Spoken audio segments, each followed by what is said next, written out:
So hello everyone, and thank you for joining us today at this Pollution in Our Environment webinar, which is being hosted by the CIWEM Metropolitan branch. So today we've got two interesting talks which sit within the CIWEM Digital Pollution Digital series, and it sounds like there's a really good number of you attending, which just goes to show how relevant and interesting these topics are. So before we begin, I'll just go through a few housekeeping items. So the webinar will be recorded, and this will be put up on the CIWEM website when Jane has been able to do that. So hopefully the link of that has just now been posted. If you do experience any technical issues and you need assistance, please use the chat feature at the bottom of your Zoom window and let us know what the problem is and what help is required. We will be taking all of the questions at the end of both presentations. So if you'd like to put in a question or make a comment about the talks, please use the Q&A facility on Zoom, whereas the chat should be for the technical issues only. And when you're asking your questions, if you could please state who you are posting the question to, that would be great. And there are 1¼ hours CPD attributable to this webinar, but there aren't any CPD certificates available. So as we have worked into this new way of working, CIWEM has switched to the virtual world, so reaching out more to a global audience rather than the local ones which we had prior to COVID. So this is making all of the events more accessible to our communities working in the water and environment sector. So this is connecting the local, national and international audiences. The CIWEM Climate and Ecological Emergency Declaration that CIWEM has made is now available, and we'll be holding events and activities that address the issues arising from the declaration and linking into the two COP meetings taking place in 2021. The Climate Emergency COP26 Glasgow, UK event is on the 1st to the 12th of November, and the Biodiversity Ecological Emergency COP15 is on the 11th to the 21st of October. Going down into a few of the other events, which you'll hopefully find interesting, and for you other dates for the diary. We've got the Biodiversity Net Gain webinar for the SSEN's transmissions approach, which is being hosted by the CIWEM Scottish branch, and this will be available online and recorded afterwards. We've also got Becoming a CIWEM Member series, which the first part is on the 28th of July, and that is for pre-chartered grades. And then later the part 2, Chartership and Beyond, which is on the 29th of July, so later this week. Again, both free to attend webinars. Looking at some more branch events, we've got the Flooding and Stormwater Management in Malaysia Innovative Solutions event, which is being hosted by CIWEM West Midlands branch, and that's part of the CIWEM Flood Resilience Digital Series on the 10th of August. And looking into a few events that the Met branch are hoping to do, we've got the CIWEM Routes to Membership, which is on the 18th of August, and an update on the Environment Agency's new 6-year capital programme and their net zero roadmap, which is on the 15th of September. Hopefully these two events will be up on the CIWEM website soon, so just keep an eye out for those on the events page. So now I've gone through those, I'll introduce you to our first speaker, who is Jack Shaw, and he is the Senior District Manager in charge of the UK and Scandinavian districts within Regenesis. As part of this role, he manages a team providing technical support and design work to a mix of design and build consultancies, remediation contractors, and blue chip clients. Jack has over 12 years of experience within the remediation industry, and most recently has successfully implemented the first injection of Plume Stock to effectively stabilise a PFAS plume in the EU. His experience ranges from supervising site investigations, developing in situ remediation designs, and managing large-scale remediation projects with multiple stakeholders. So, Jack, please take it away. Thank you, Suzanne. So hi, everyone. Yeah, as Suzanne said, I'm Jack, and thank you for making the time to listen to me today. I'm here today to talk about the first in situ treatment of PFAS in Europe using the direct push injection of colloidal activated carbon. We're going to make sure that we Oh, can anyone else hear that? with the purpose of improving as well. Oh, there we go. Very good. Colloidal activated. The first in situ treatment of PFAS in Europe using direct push injection of colloidal activated carbon. So as part of this talk, what I'm going to do is give you a brief introduction to Regenesis, sort of who we are and what we're about. And then this technology, Plumestop, this colloidal or liquid activated carbon, what it is and how we use it to reduce the environmental risk that PFAS can pose. I'll then walk you through the first use of this technology in the EU, which was in Sweden, and then the strategies and the lessons that we learned from this particular project and how that then feeds into our wider design for other PFAS sites.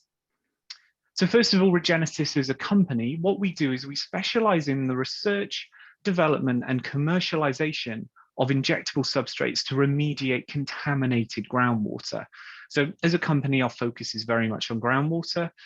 We've been around for over 27 years and we've done over 26,000 projects worldwide. We have technologies that can remediate groundwater polluted with hydrocarbons or chlorinated solvents, but more recently we have been concentrating on PFAS.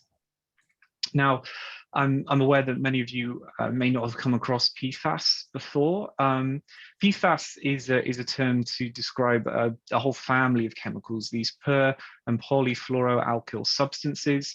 Probably about 4 years ago, maybe 5 years ago now, this would have been considered an emerging contaminant, a contaminant that we were only just understanding. We still have a lot of understanding to do, but I'd say we've come a long way in about 4 years. These compounds, these chemicals, are sort of the modern day asbestos, if you like.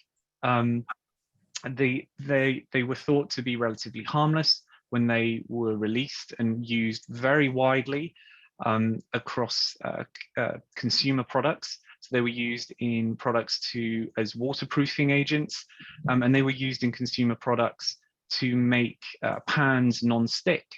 But as our understanding of these compounds evolved,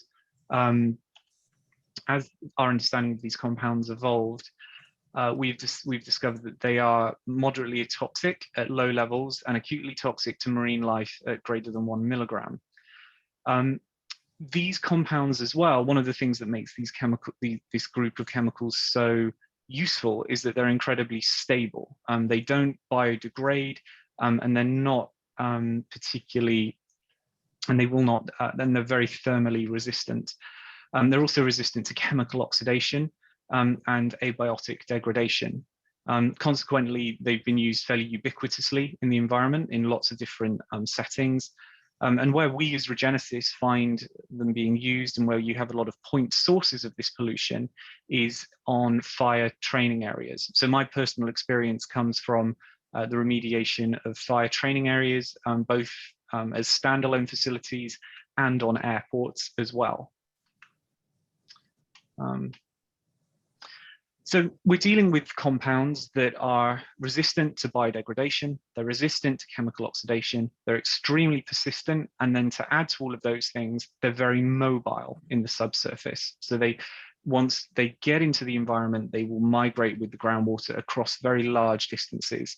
Indeed, earlier this week, well, not this week, last week, I looked at a site where they had a PFAS plume that extended over 4 kilometers. So these will migrate across sites and impact multiple receptors. So when we look at our toolbox, what do we have out there that we can use to inject into the subsurface to manage the risk that PFAS poses to the environment? We have a lot of different options. However, none of them, well, very few of them are suitable. So as I said before, these compounds, they don't biodegrade readily. So adding something like oxygen or hydrogen into the subsurface isn't going to accelerate their natural attenuation. Similarly, these compounds are very stable. That fluorine-carbon bond that makes up these chains is one of the strongest bonds known to man. So the kinetic energy that you need to break apart these bonds is very high. Consequently, chemical oxidation isn't considered to be, in situ chemical oxidation isn't considered to be an appropriate technology, nor is the addition of a reagent that will raise the pH of the groundwater or partially chemically oxidize these compounds. It's not going to liberate them and expedite the rate of pump and treat, for example. So what we're left with then is in situ sorption and stabilization using a technology called Plumestop, which is this colloidal activated carbon. What Plumestop is, so Plumestop comprises finely milled granular activated carbon particles. So these particles have been milled down to 1 to 2 microns. So that's the size of a bacterium, that's the size of a pore throat. And what we've done is we've coated these carbon particles, smaller than a pore throat. And what we've done is we've coated these carbon particles in a dispersion agent to get them to move and behave like a colloid. So blood is a colloid, wine is a colloid. It flows very freely in the aquifer matrix. What that means is when you inject it into the subsurface, when you inject it into an aquifer, it will paint the subsurface with carbon.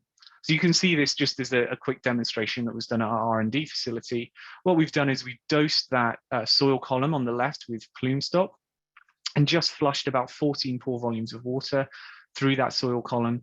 And you can see that it's stained that sand black. We've painted it with activated carbon. What this looks like at a micron level, so we're at about 50 microns here, is that scale bar. These are your sand grains. They're very flat, not a lot of absorption sites, very low surface, very small surface area. When you inject Plumestop, you coat those sand grains with Plumestop, greatly increasing its surface area and its absorption capacity. And one of the reasons that Plumestop is so good at absorbing PFAS, these PFAS compounds, is down to the size of that Plumestop particle. So lots of studies have been done on this, looking at the size of activated carbon and how that improves the absorption efficacy of these PFAS compounds. So this is just one such study where they looked at activated carbon particle sizes between 180 and 500 microns, and they found it removed 90% of PFAS. Now, PFAS is a chemical that sits within this family of PFAS compounds. When you use even smaller carbon particle sizes, so at 53 microns and below, you remove 99.9% of PFAS. But Plumestop is 2 microns across, so smaller than a pore throat in an aquifer, about the size of a red blood cell. And that provides much higher absorption efficacy than granular or powdered activated carbon. And when injected into the subsurface, Plumestop will effectively remove the environmental risk that PFAS poses. Now, if we just pause for a second and define what environmental risk is. So environmental risk can be broadly defined as the hazard, and in this case it is PFAS, times exposure. And the exposure pathway is typically the PFAS being released into the environment. It percolates through the soil, hits the groundwater is flowing in a direction and is moving off-site and is impacting a drinking water well, could be impacting a river or lake or the sea. In the case of the Swedish case study, it is the Baltic Sea. So if we can remove that exposure pathway, if we can take it out of the groundwater and absorb it onto the Plumestop matrix, you can effectively remove that environmental risk. And to do this, what we've been doing is installing Plumestop barriers, so these injectable in situ permeable reactive barriers, across the down gradient edge of the site to effectively absorb the PFAS, stick it onto the Plumestop matrix, take it out of the dissolve phase, and slow the rate of migration across the barrier. So typically we can lock up that PFAS from anywhere between 20 to over 100 years. And to do this and to design this, what we as Regenesis really need to understand is the contaminant flux. So the contaminant flux is the rate at which the groundwater is moving across the site, so the flow, the velocity of groundwater moving across the site, as well as the contaminant concentrations and other geochemical parameters of the aquifer. We can take that information and we can incorporate it into a series of Freundlich absorption isotherms based on Plumestop. What we can then do is predict the longevity of a set Plumestop dose, so we can design you a barrier that is going to last for over 100 years. That's going to be more expensive compared to a barrier that may last 10 years and may require reapplication in 10 years' time. And we can optimize that dose to meet that desired longevity. Now that can have a number of reasons why you'd have that a range of that desired longevity. It might be that you have a lot of capital that you can spend up front in installing a barrier, so we can give you something that lasts 100 years.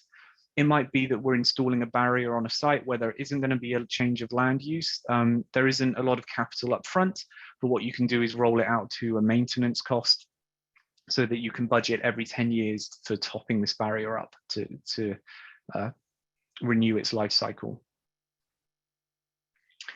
In terms of how often we've been doing this, so this slide is a little out of date. To date, we have done well over 16 Plumestop applications to address PFAS worldwide. Here in the UK, we have done 2 sites so far where the product has gone in the ground, and we've done a further 2 sites in Sweden. The first one we did was in Sweden. We've got a further 4 scheduled for the next 2 quarters of this year. And globally, we're involved in well over 94 sites worldwide in terms of the design and review. So to date, we as Regenesis have looked at about 114 PFAS sites worldwide. Consequently, because we have a lot of experience doing this, a lot of third-party scientific papers have been written on this remediation technique. It is a recognized remediation technique by the ITRC. These papers are not written by us as Regenesis, but rather our clients that have used this technology, demonstrating its efficacy and its longevity. Indeed, these can all be found on our website if you want to read into this in more detail. I understand a link to that will be posted now. And if you are interested in PFAS, on our website, we have a library of webinars where we invite different regulators, academics, legal experts, and people within the industry to talk about PFAS and how it's being managed worldwide. I'd say the US and continental Europe and Australia are certainly significantly ahead of us here in the UK. So if you're looking for a more global perspective, I'd encourage you to follow that link. However, the focus of this talk is going to be on the site in Sweden. This was done in partnership with Karlskrona Commune, so that is sort of like a local authority in Sweden, as well as Enditech, who was the environmental contractor, and WSP, the consultant that oversaw these works. So this was completed in southern Sweden in a place called Potholmen. And I'll be honest with you, this was not the ideal site to be starting off this PFAS in situ treatment adventure. The geology was a nightmare, made it very hard for us to identify flux zones and to get a uniform picture of the plume migrating across the site. The geology comprised a made ground or fill of sands and gravels. A lot of this was built on reclaimed, this plume was found on reclaimed land, which had its challenges. However, the hydrogeology was somewhat forgiving. We were in connection with the Baltic Sea. It was brackish with some tidal effect, but it wasn't particularly complex. The contamination, so it was discovered between 3.5 and 5.3 meters below ground level. And we had maximum PFOS levels of 17 micrograms per liter. Now that is very high. In Sweden, the cleanup criteria is 49, or it was 49 nanograms per liter. So we had some ways to go cleaning up the aquifer, this plume here. However, no other organic contaminants were reported on this site. As part of the service that we offer when we look to treat PFAS plumes, we will always insist on a design verification stage. Now, the reason for this is we need to understand in a lot of detail that flux of contamination moving across the site. Sometimes this is referred to remediation characterization testing. It will typically involve the installation of additional monitoring wells and logging. We'll look at soil settlement and grain size distribution testing to identify flux zones. We'll complete permeability testing and undertake additional groundwater sampling to fully understand the contaminant loading that this barrier is going to experience. So with design verification testing, this is something that we do quite often. And we as Regenesis internally actually were quite interested to see across 43 sites where the blind spots were in the industry when it came to this sort of analysis. So we looked at 43 sites. Of those 43, 33% of them were looking at treating source areas, 67% were looking at managing distilled plumes. We had quite a mix of contaminant type. It was predominantly chlorinated solvents, and the soil type was broadly superficial geology, sort of split down the middle between sands and gravels and clays and silts. So in terms of the impact of these works, so the design verification testing, 38% of sites we saw no change. So things were as expected. 35% we saw some changes. So the site conditions weren't quite what we were expecting, but it had no material impact to either the program or the cost of undertaking this remediation. So most of the time, over 70% of the time, we didn't have to change the price or program of a job. However, 8% of the time there were some changes, so there would have been an uplift in cost or maybe a reduction in cost or an increase or decrease in program. Another 8% we saw significant changes, but 11% of the time we actually walked away from the site because it wasn't what we were expecting and we essentially had to go back to the drawing board. In terms of the reasoning for abandoning sites, often it is because of unidentified hydrogeological conditions. So really understanding where those flux zones were is really important. That we weren't seeing the radius of influence we were expecting from our injection points, or that the contamination zone was thicker. So in the case of Potholmen, instead of it being, for example, 2 to 2.3 to 5.3 meters, it might have been 2.3 to 6.3 meters. So that's a significant material change.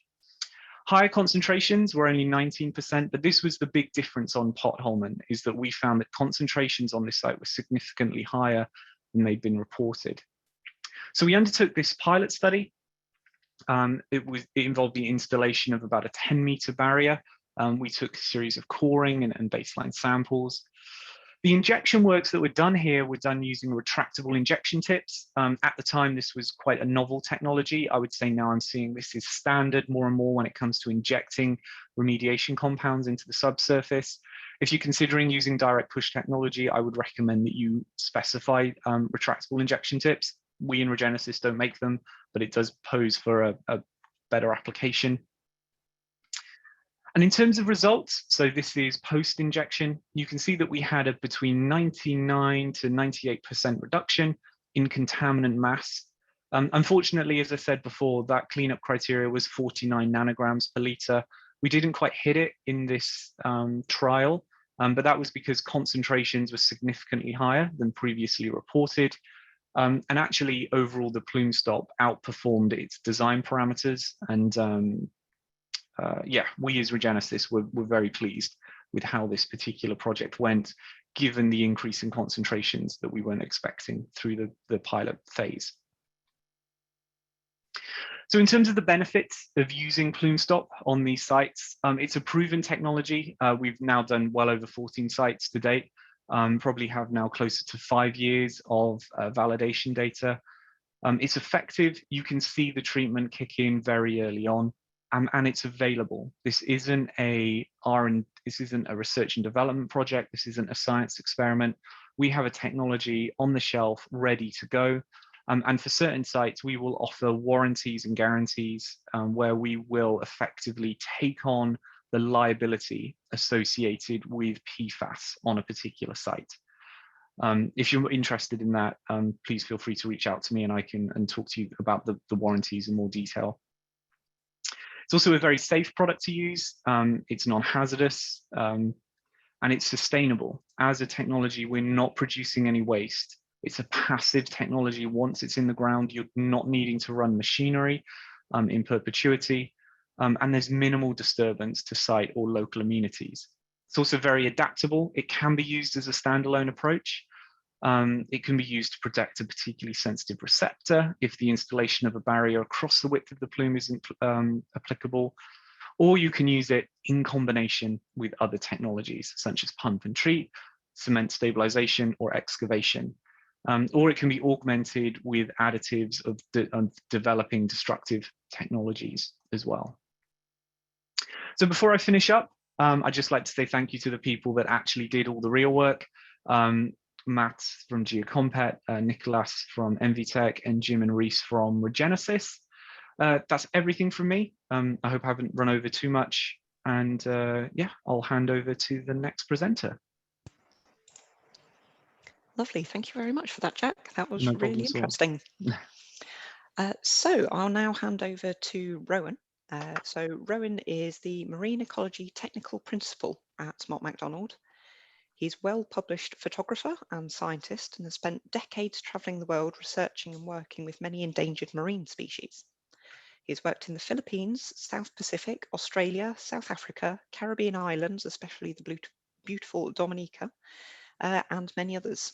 He has featured on radio, TV, and in print, engaged people and communities worldwide about protecting our oceans. And he also won the IEMA Award last year for Sustainability Leader of the Year.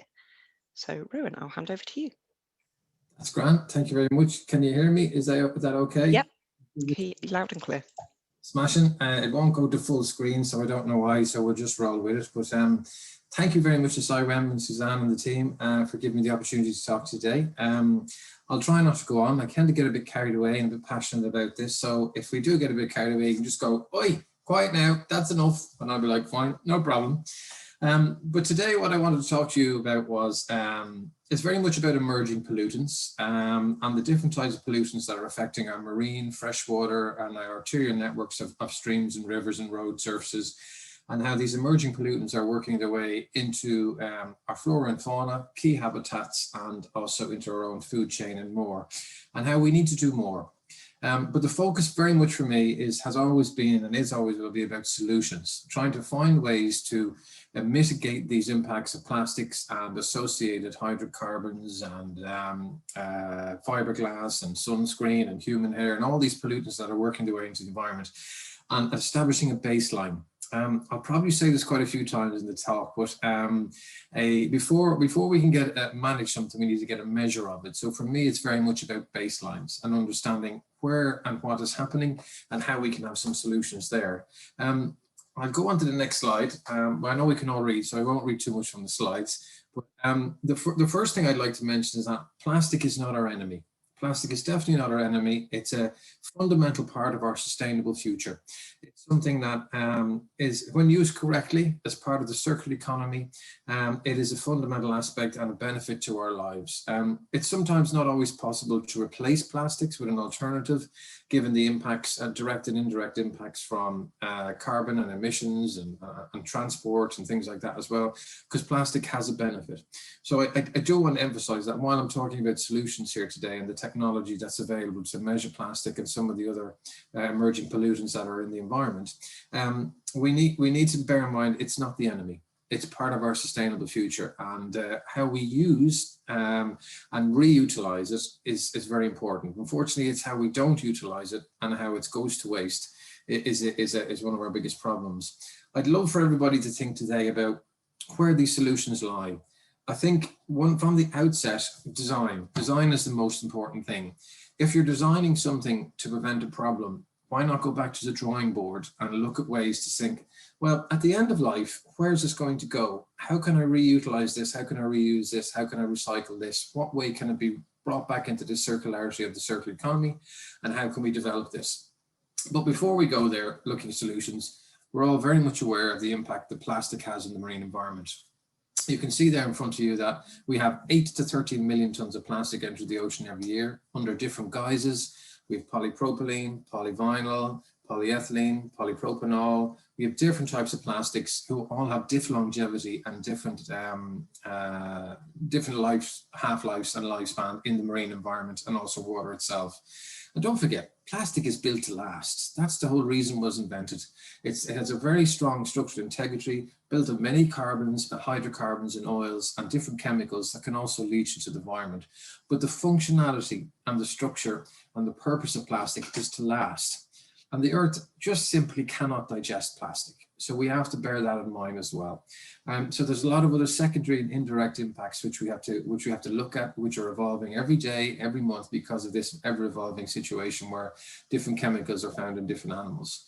But in general, as you can see there, we have, plastic bottles, PET plastic bottles, and equivalent high-density polyethylene plastics can last up to 450 years in the environment.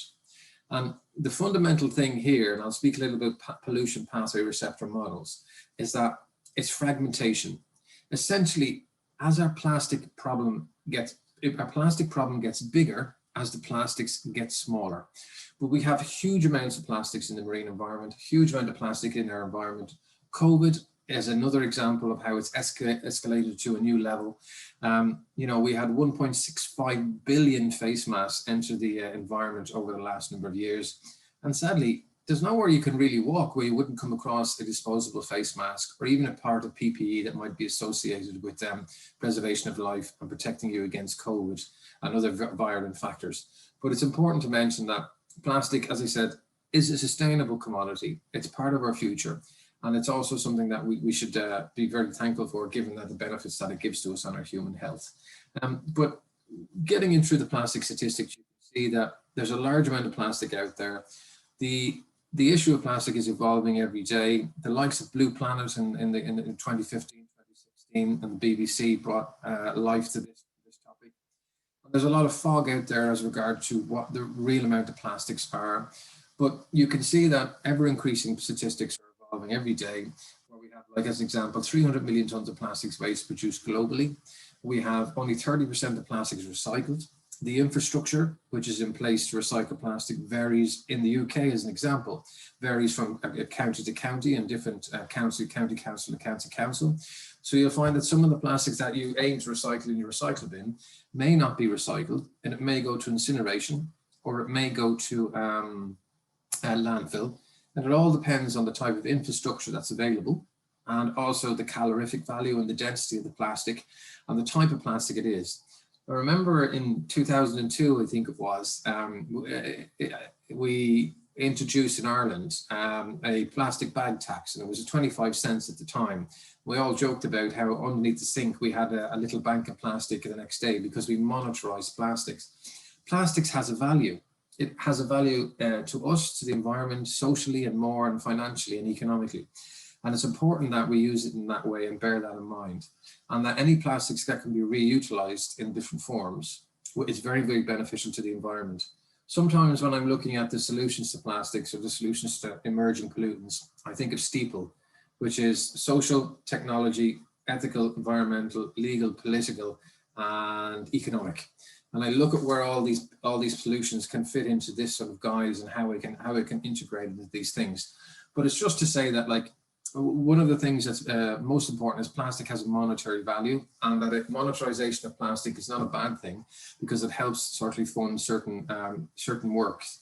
One of the things I'd like to draw your attention to is the second to last point there of 1.4 million tons of sewage sludge, which contained microplastics used in UK agriculture. If we ignore the agriculture for the moment, I'd like you to have a think about wastewater treatment works and how plastics that enter the wastewater treatment work system, which was only ever designed for paper, poo, and pee, have an impact on that, and how that can affect the buildup of plastics and wet wipes and more. The reason why I mention that is one of the solutions that we've been doing in Mott MacDonald over the last couple of years focuses on that, and I want to share some of the information with you. But moving forward, I wanted to give you an idea, we'll go back again, of the pollution pathways. And of course, everything we do on land will eventually work its way through the arterial networks of rivers and streams and drainage systems. And not all plastics will be caught by the engineering infrastructure that's there, and they will eventually work their way into the marine environment. There are a plethora of sources, a huge amount of sources. They can be road water runoff from vehicles and tire wear particulates. They can be road paint. They can be textiles from when you're washing in your washing machine, the clothes that you wear, the polyester fibers that are used in your dish while you wash your clothes, and the nylon, and all these different types of plastics that can have many sources that work their way into the marine environment. Essentially, what you have is a pollution pathway receptor model, which is a fancy way of saying the pollution starts here, it works its way through the pathway, and then ends up in the sea. And essentially, if we can map and source and examine and research these pathways, we can get an idea of the type of solutions that we can engineer or use technology or just use in general in order to reduce this problem. But it's very much getting to the point of, before we can manage something, we need to get a measure of it, and the baselines are very important. So as I mentioned, plastics, the problem of plastics and emerging pollutants in general will always get worse as the plastics get smaller. They then get ingested by marine critters. They again get ingested by land animals. They get ingested in airborne particles by insects, and they're pretty much all around us. Professor Brendan Godley at the University of Exeter a number of years ago, who's a good friend of mine, mentioned in the National Geographic in Kensington, Society in Kensington, and we stood up in a room where we were all on the panel, and he said, everybody in this planet, every vertebrate on this planet has plastic in their systems. And it's quite true. And what you'll find is that plastics not alone has many secondary impacts and tertiary impacts as well, where you have these chemicals leached into the environment. They change the ability of coral reefs to survive. They change the ability of their endocrine disruptors in order to affect pregnant ladies and hormonal systems in mammals. And they have a lot of other impacts as well. But it's just to emphasize once more that the plastic problem is much bigger when the plastic starts to get smaller and fragment. So when you look at the balance of plastic in the marine environment and the aquatic environment and even on land, you have to look at the pathways, as I mentioned. And I've just put on the screen there some large arrows that show the flux of how plastics will transport themselves through the marine environment.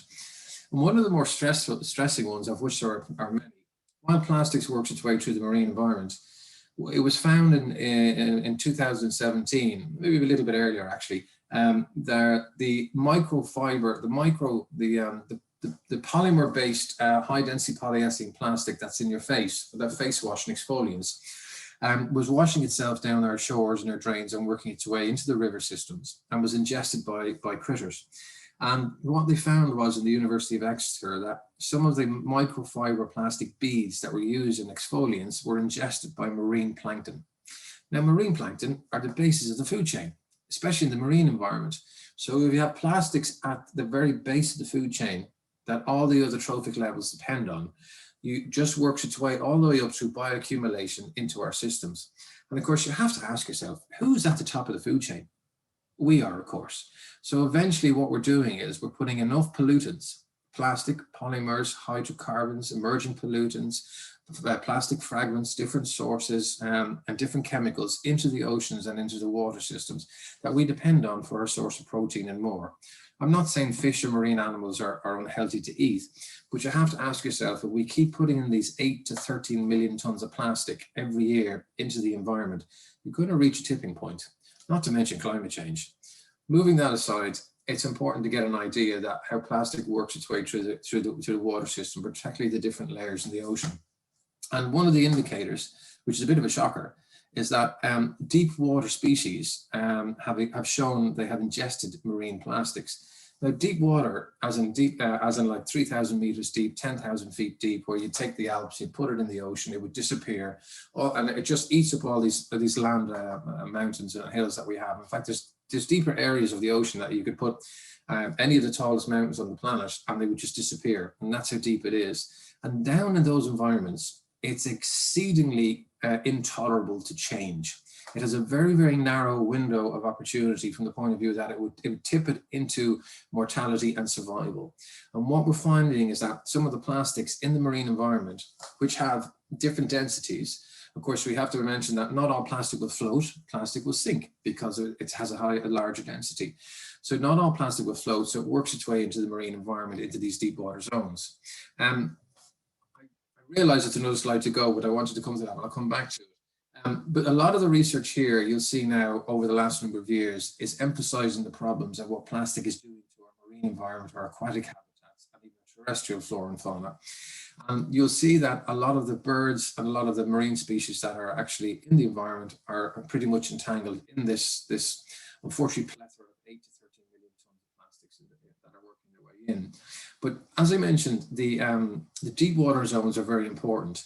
And as the plastic fragments, it gets ingested. I'd like to draw your attention to the coelacanth, which is a big fish there beside the crisp packet. Now, the coelacanth is a deep water fish. It's found between 1,000 to 3,000 meters deep. You don't rarely ever sees the light of day, no pun intended, because it's a deep water fish. Ernest Hemingway and his deep water fishermen folk in the 1930s and 40s, they used to fish these off Cuba, and they used to fish these in the Caribbean, the deeper water zones off the Lesser Antilles Islands. And they're basically a living fossil. And over the last number of years, some of them have been caught, which is great news for science because they thought they would be ecologically extinct. But a number have been pulled up and found to have plastics ingested. Now, this is a fish that lives at 1,000 to 3,000 meters, 3,000 to 10,000 feet deep in dark abyssal waters that have no light. And somehow or other, it ingested a packet from a packet of crisps. So you have to look at the impact it has. And I mentioned the tipping point, which is very volatile in these waters. And eventually, when these environments start to die off, it'll cascade and work its way towards ourselves, which is doing so already. But it's just to give you and emphasize that how we treat the oceans, the plastics we put in it, the different types of polymers and the different types of chemicals we have, all have an impact, and they will come back to bite us.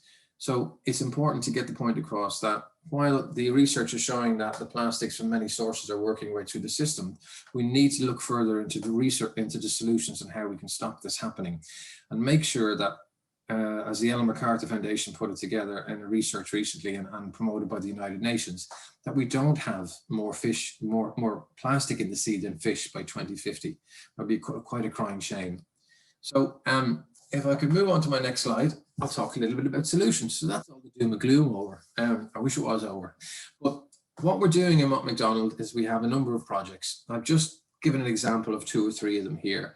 And I say Mott MacDonald, but we're working with a lot of partners, a lot of clients, a lot of statutory agencies, and a lot of water companies. And this is a shared problem. So we have to work together in order to look at the shared solutions. So one of the things that we've done is looking at a number of years ago, I was in a wastewater treatment works with Anglian Water in Newmarket. And I got to see that there was an awful lot of plastics coming into the wastewater treatment work. And I asked them, how do you deal with this? What do you deal with this? What are the different types of amounts that you get? And it was a baseline study waiting to be born.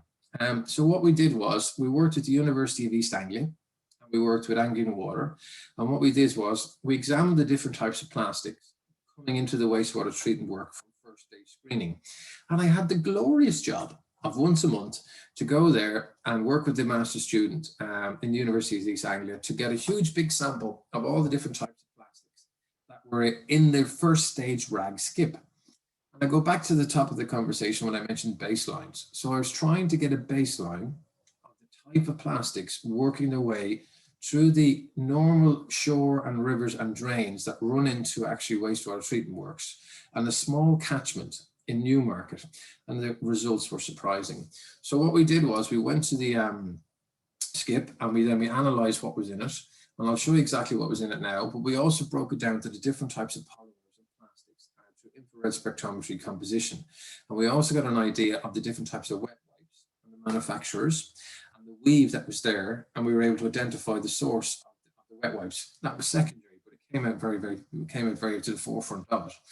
So what we did was we went through all these samples and we looked at all the different types of plastics that were there. As I said, polyethylene, polyvinyl, polypropylene, polystyrene, and we looked at all the different types of plastic fragments that were there to establish our baseline.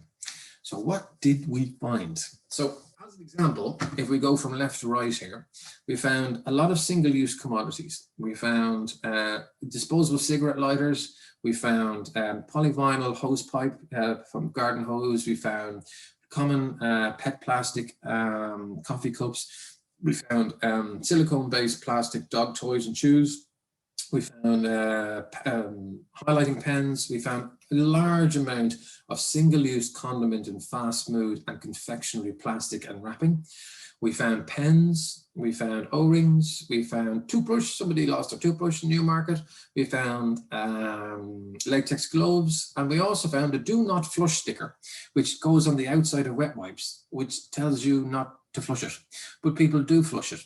And wet wipes are really a big part of the problem. So what we did was we broke down all the samples, we went through it, we identified all the plastics, we established the different types of polymers that were there. We looked at the different variation of plastics and their sizes, macro, meso, micro, nano. We went through it. But the one thing that was a total shocker, and we can have a great impact if we just did it straight away, is the removal of wet wipes from the open market, for want of a better expression, keeping them out of the arterial network of sewers and streams and wastewater treatment works. You can see there that the graph says the amount that we incorporated. We saw so many wet wipes.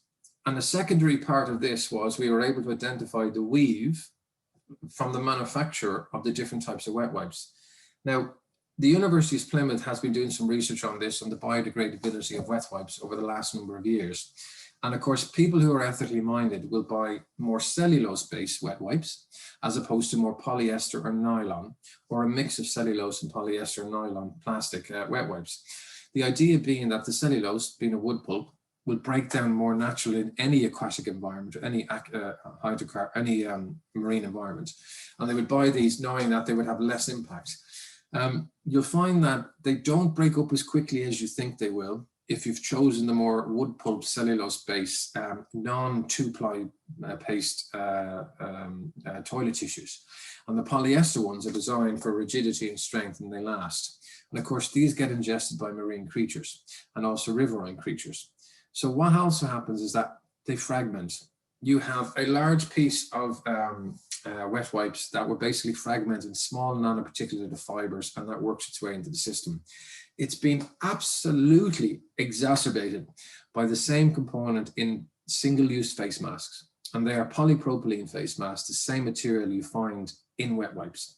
So the longevity of wet wipes, the longevity of polypropylene single-use face masks has had a catastrophic impact on the environment. But in this study, we began to see the real difference in that not just face masks, but also wet wipes have. So as I said, we looked at the different factors. We broke down all the different types of plastics. We found essentially that 80% contained of the plastics in all our samples. So our samples contained 80% of plastic nearly all the time, which was mind-blowing, absolutely mind-blowing. Don't forget, wastewater treatment works are designed for, poo, paper, and pee. And this is an extra cost, an extra burden, an extra source that needs to be invested in as part of the AMP periods in order to deal with this. So this is where we all play a part. And if we were able to reduce the amount of wet wipes working their way into the environment, we'd have a huge win. We'd have less plastic in the environment.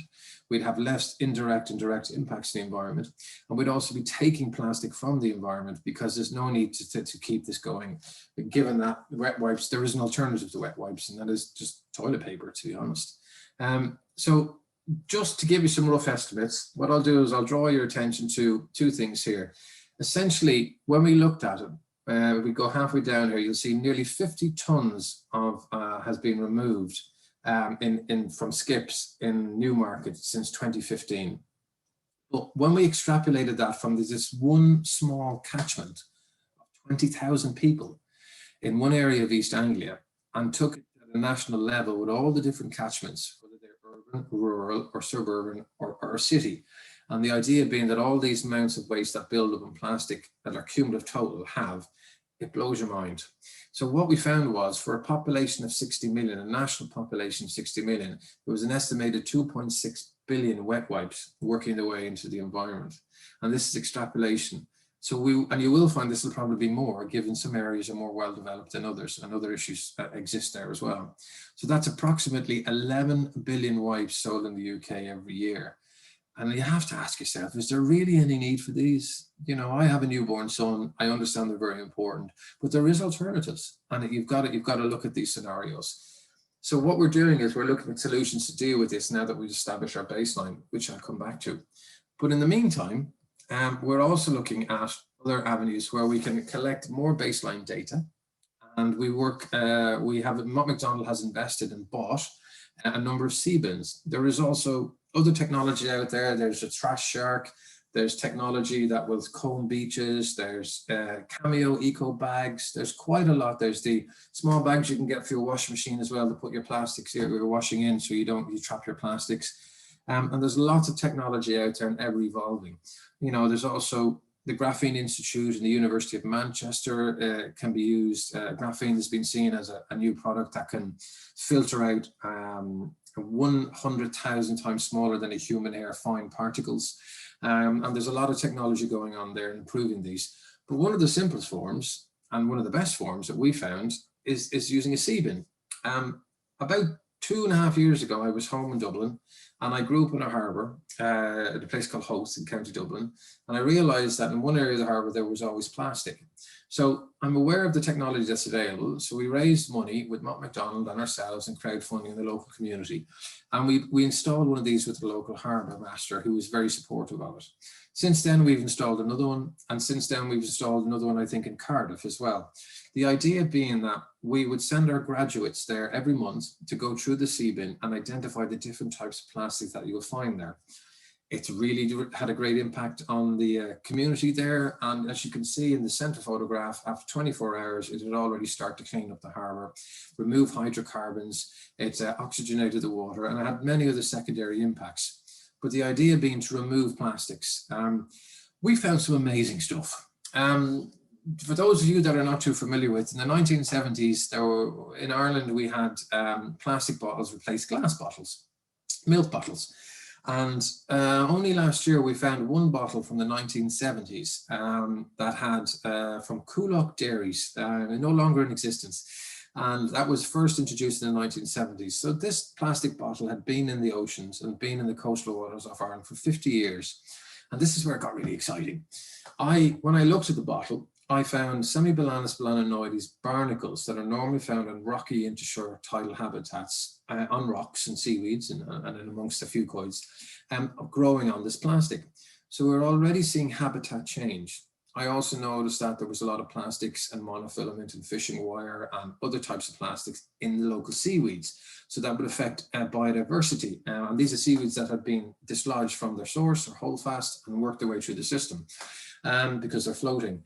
But you'll also find there's a lot of change going on beneath the surface. The sea bin has opened up the door to that, which is fantastic.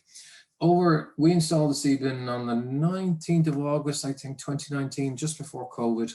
And it had removed by volume 1 ton of plastic a month over that year. And I think from January to March last year, it removed 2 tons. So we're already seeing seasonal changes as well. And we're also seeing a legacy of old plastic in the environment and removing it. And we're working on ways to reutilize this plastic, obviously that it's contaminated, in ways that it can be recycled and actually brought back into the circular economy. But we're very much, as I said, looking at solutions here, and we've involved the local community, and the stuff you find in it is just mind-blowing. You know, you've got florets of broccoli, and you'll have confectionery and wrappers. You'll have single-use plastics from fish and chip shops. You'll find condiments from sauces. You'll find Yoplait 1986 yogurt cartons from celebrating the Olympics, and I can't remember where it was now. And you just find all these old plastics that the winter storms will bring up again, and they're removed, which is very cool. But there's a lot of cool information there, which I'm happy to talk about again, but it's just getting that database and getting that baseline and knowing what we're doing. Another project that we're working on at the moment is in Borton Park in New Milton Keynes in Buckinghamshire. And it was just before COVID, so the project's still operational. We looked at ways to try and look at micro and nanoplastic, particular plastics, working their way into the arterial network of rivers and streams. Freshwater is where it's at. Freshwaters are the arterial network to get these plastics into the sea. So, and recent research by the University of Manchester have shown that some of the most polluted rivers in the world are found in the UK in relation to the large amount of plastics that are in them. And these are rivers, and they're found in the UK, and they're not far. And you've seen recent reports of the degradation and poor quality of riverine environments, and this is a contributory factor to it. But what we've done there is we have a number of nets over a couple of pipelines that flood periodically, the idea being to see what runs off into these flood pipes, flood alleviation pipes, and what we can address. And one of the things that we're very interested in, if I can move on to the next slide, is Firewear and Roadware particles. So hydrocarbons, synthetic rubbers, plastic components are all part of tires and tire wear. And depending on your type of vehicle, depending on where your highway is, depending on the drainage sources, eventually they will work their way into the arterial network of rivers, and then they will have an impact. There is a lot of research out there looking at the true impact of tire wear particles and tire particulates, but it's another, I won't say emerging, but it's relatively new, but it's been known for a while of the true impact. And I know the UK Highways Agency and more are looking at ways to do this. But it's something to bear in mind, maybe if you have a fleet of vehicles in your company, something that you can look at when you're looking at the payload and weight distribution of your vehicles, the distance that they travel. And you can bear this in mind, not along with the carbon and the emissions and what have you, leaving tire particulates on the road and the maintenance of your tires and the proper inflation can also have an impact. So again, these are all things we can do in our own vehicles. But it was just to emphasize that the plastics in general are not just the normal sources that you would see as I categorized earlier. They come from various sources. That also includes fiberglass from recreational vehicles, recreational aquatic vehicles like boats and kayaks and canoes. And it also includes much more sources that you'll find even from surfboards and foam and polystyrene equivalent and things like that as well. So it's just to get you guys thinking about where the opportunities are to establish baselines and look for solutions in this area. So I think everybody might be lucky now. This might be my last slide. It's moved on, but it won't move on. That's no problem. So it might change and I'm not doing anything to it. But in summary, I would just like to say thank you for the opportunity to chat to you today. I would love to hear from any of you guys out there on where solutions could be, what we could do and how we can go about it. I'm trying to get the last slide in there. It's not there. But there is one project which I'll mention to you, which we're starting here next month. This is in St. Ives in Cambridge. And I have 2 kayaks that we will use to tow down, a transect in the Freshwater River here, the Great River Ouse. And we will look at ways, we have a plankton net behind it, and we're looking to monitor plastics in the water column. So we'll set up a transect for the next year, and a couple of times a month, we'll paddle the same route, depending on the flow. And we'll get an idea of the plastics in the water column in freshwater environments. It's just, again, another way to establish the baseline, get an idea of what we're dealing with, and look at ways to focus on solutions to deal with this problem. Of course, the easiest way is to reduce our plastic footprint. Make sure that we look for alternatives, that plastics that are part of the circular economy, and then also find ways to reduce our plastic footprint in general. We have done that in McDonald's. We've analysed our own plastic footprint from globally all around our offices, and we found ways to substitute, recycle and reuse plastics and also reduce our plastic footprint. I'm happy to share this information with interested parties. If you want to drop me a note, I'd be delighted to do that. But in the meantime, thank you for listening. I do appreciate the opportunity, and it's not very often, but now I'll be quiet. So thank you very much. Thank you very much, Rowan. That was fascinating. We've got a few questions online. Rowan, can I just ask you to mute you for 1 second? Yeah, of course. Thank you. So the questions are mainly for Rowan, but I'll run through them. So the first one is from Norman. If we are ingesting microplastics, are they small enough to pass through our guts into our bloodstreams? And is it then possible that they can cross the blood-brain barrier? Has anyone looked? You might need to come off mute again, sorry. That's an excellent question. Wow, blood-brain barrier. Wow, okay. Without a doubt, they would be ingested and they would pass through the human gut. And that's being articulated to the different food chains and trophic systems that are in the marine environment. So they'll pass through larger marine mammals, much larger than ourselves. Work has shown that the same plastics that were ingested by minnows and mackerel that worked their way up into seals on the coast of Cornwall, they were able to track it all the way through. So it will pass through depending on who's feeding on what.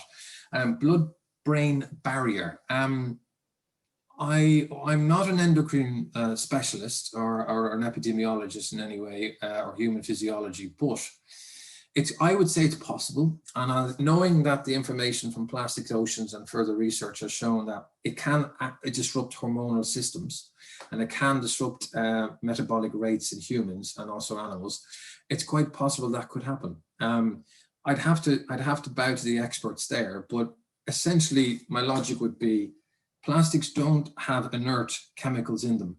There is a number of chemicals in them that can leach under the right or wrong conditions. And if they're leached into a host, then there's secondary impacts of that. So I would say, I'm not sure about the brain barrier sort of scenario, but brain-blood barrier, but pretty sure that when chemicals get into the right environment or the right host from the plastics, they can do damage. Thank you. So the next one, can we not just get wet wipes taken off the market? Yeah, that'd be great. Absolutely. Why not? That's the quickest win on the planet.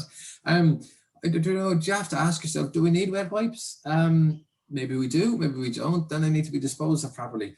That would be the quickest win on the planet. If we were able to, in the same way that the UK government and other governments around the world have banned single-use plastics, cutlery and crockery and what have you, and baby buds and all that sort of stuff, and Clearasil face wipes and equivalent other face wipes. Yes, why not? Why can't we do more about that? We need more education from the point of view that they shouldn't be flushed down the toilet, even though there's a lot going on. But yeah, why not? How can we do that? What can we do? We've got baselines. We can show you the damage. When you extrapolated it to those 11 billion wet wipes used every year, it's a no-brainer. Plus, they block the shores, they block the drains, they block the sewers. They help source fatbergs and cause those problems as well. They cause infrastructural and environmental damage. So due blockages. So how do we do, folks? Let's do it. Let's sort it out. Great. Another one for you. My trainers are starting to degrade the foamy bit between the bit before the bit your foot fits in and the sole. I had a pair of work boots a couple of years ago that were 10 years old, and the tread and soles were foamy and dry and just fell apart. Both of them must have been dropping bits of plastic as I walked. Yes.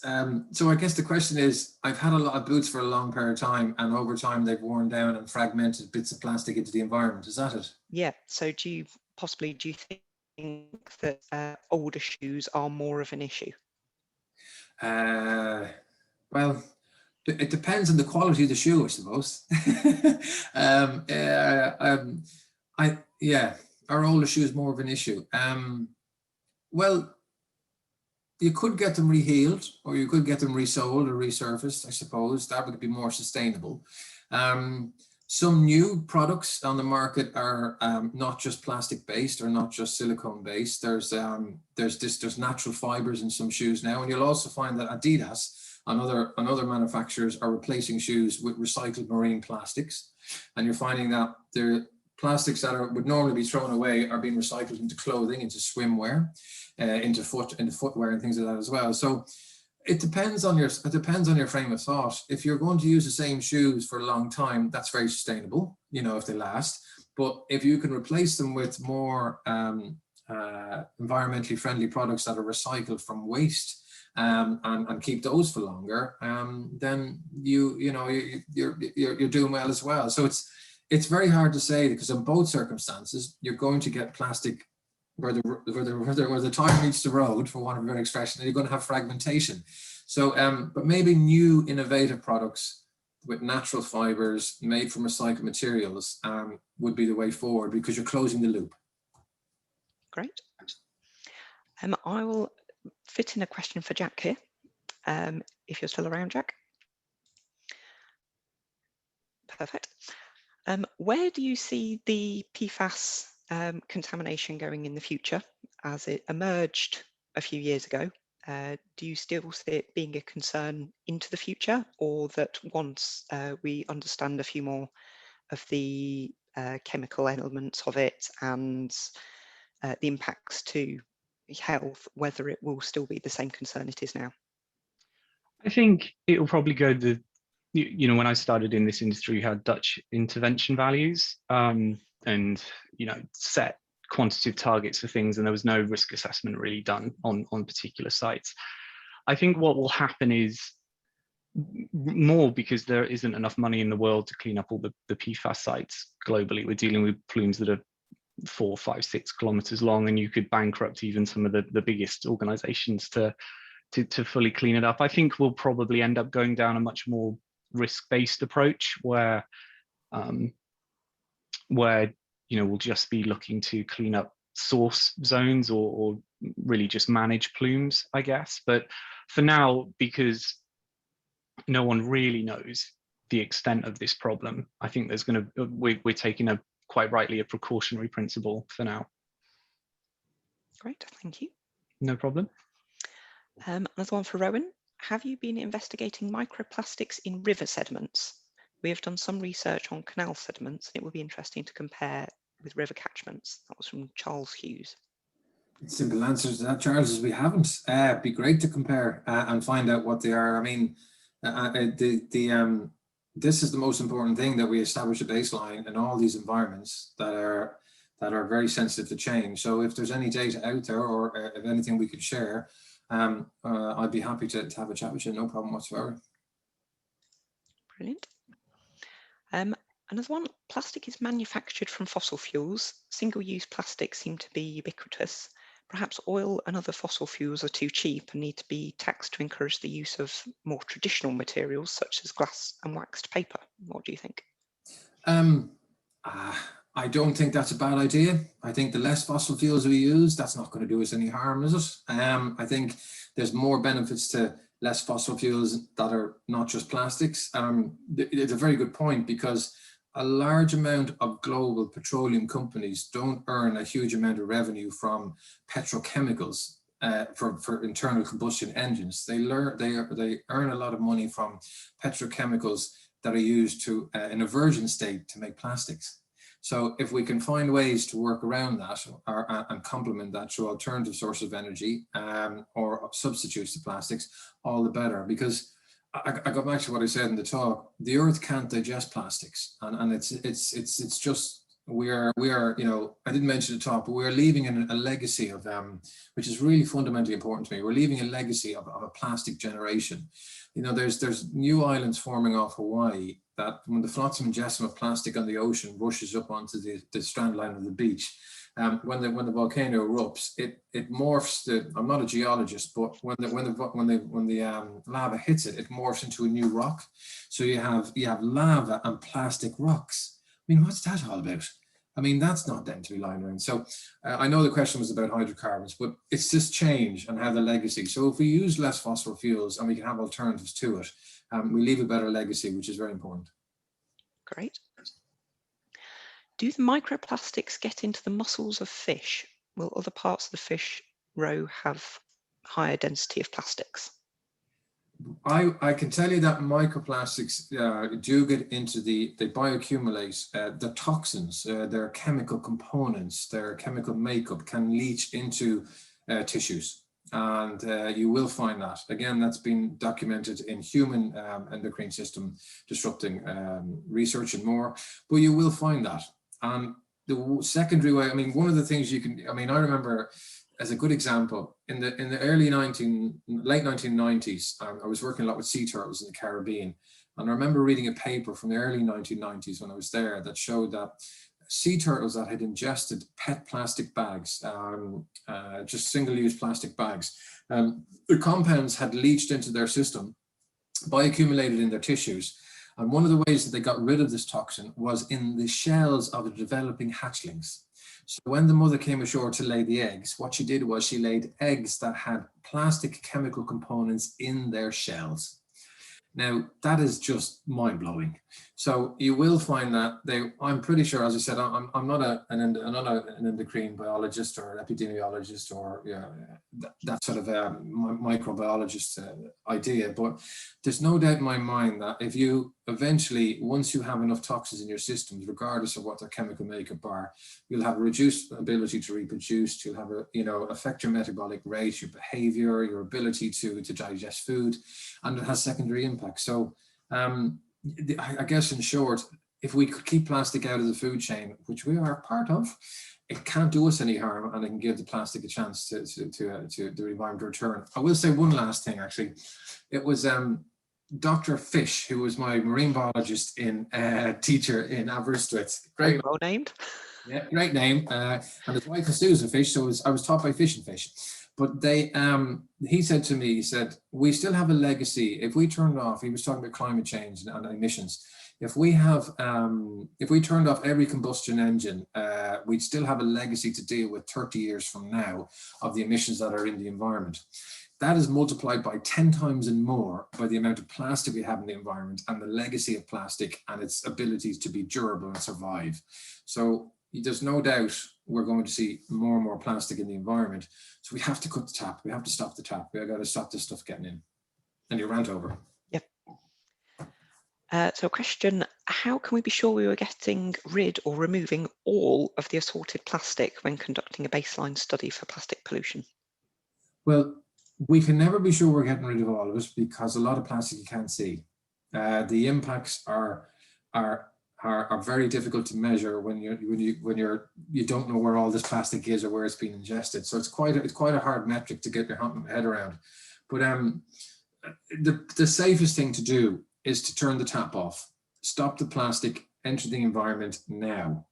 Look at alternatives to what how we can use plastic. Think of the design from where it was ended from cradle to grave design process, but just stop it getting in there. We'll need to monitor as much as we can, and we need to have as much research as possible in order to measure the true impacts. And then we get an idea. This is very getting into my environmental impact assessment mode. We could then look at the mitigation and compensation ways to deal with this. But it's going to involve all of us. If there's social, there's economic, there's political, there's more. And I just need to ask, we need the will. Do we have the will to do this? So I think we do. If we can repair the hole in the ozone through the Montreal Protocol, and make a change there, we should be able to do this. Great. Are there any examples of using drones and robots to help with plastic cleanup? Yes, the drones are being used to map certain areas to look at the impacts and identify plastics in areas that are less accessible for humans, for want of a better expression. The technology is there. You can map areas, and through, I think, LiDAR technology and good resolution, you can identify. In fact, there's really exciting things about machine learning, because you can teach drones through algorithms to identify different types of plastics and different types of size and shapes. And we have a project actually at McDonald at the moment with the European Space Agency, looking at the feasibility of identifying hotspots using technology like that, and identifying the plastics that are there. So there is machine learning, there is algorithms. I'm not a programmer, but you will find that this technology is there, and it is ever evolving. And we have, over the last couple of weeks, I've spoken to a lot of people in Cardiff before we put the Scion in, or we're about to put it in, I think. And they used to tell us that all the plastic would wash down from the valleys into Cardiff Harbour. And they would then take all this plastic, they'd put it on a barge, and then they'd take the plastic off. And I'd say to them, God, that's a gold mine. What have you got there? Let's have a look. And it would just be fantastic. And they said, well, it just takes us ages to move it. I said, get a drone out there you know, teach the drone to look out for this stuff, get ultra high definition video footage, go through it, and then it'll pick all these things out. And it can do that. So technology in drones, mapping, aerial visions, things like that as well as dispersion and modeling from the coast to get an idea of where these plastics go, because then you can capture it or just stop it going in there in the first place. Lovely. Right, I'm very aware of the time, which we've now reached the end of our slot. So we have a few questions for Jack, who is having technical difficulties at the moment, so we might have to answer those at a later date. I think everyone has put their name in, so hopefully we should be able to contact you afterwards with responses to those questions. So just to say thank you again to Rowan and Jack. They were brilliant presentations, really interesting, and hope everyone else enjoyed them as well. Brilliant. Thank you very much indeed, folks.